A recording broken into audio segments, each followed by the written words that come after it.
BJP జాతీయ అధ్యక్షుడు నితిన్ నబీన్ సిన్హా రేపు హైదరాబాద్ కు రానున్నారు. రంగారెడ్డి జిల్లా పార్టీ కార్యాలయం ప్రారంభించడం సహా వర్చువల్ గా మరో 9 జిల్లాల కార్యాలయాలను నితిన్ నబీన్ ప్రారంభిస్తారని బీజేపీ రాష్ట్ర అధ్యక్షుడు రామచంద్రరావు తెలిపారు.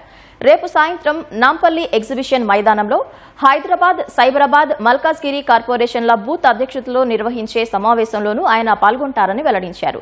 ఈ మేరకు సమావేశ ఏర్పాట్లను పరిశీలించిన రామచంద్రరావు హైదరాబాద్ నుంచే తెలంగాణ విజయానికి నాంది పలుకుతామని ధీమా వ్యక్తం చేశారు.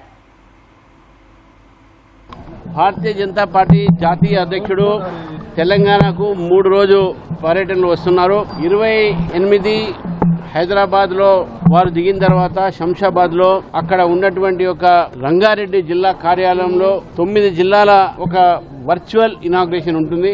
రంగారెడ్డి జిల్లా కూడా అక్కడ ఇనాగ్రేషన్ జరుగుతుంది. తదనంతరం ఇదే ఎగ్జిబిషన్ గ్రౌండ్స్ లో Hyderabad, greater Hyderabad municipal corporation, Malkajgiri municipal corporation, Cyberabad municipal corporation, ఈ 3 కార్పొరేషన్ల బూత్ లెవెల్ ప్రెసిడెంట్స్, అదేవిధంగా ఈ మధ్య ఎస్ఐఆర్లో పాల్గొంటుండే బూత్ లెవెల్ ఏజెంట్స్ BLA 2 వారితో పాటు స్టేట్ ఎగ్జిక్యూటివ్ మెంబర్స్, అదేవిధంగా సిటీలో ఉన్నటువంటి ఒక నాయకులు అందరూ కూడా ఈ సమావేశానికి వస్తారు.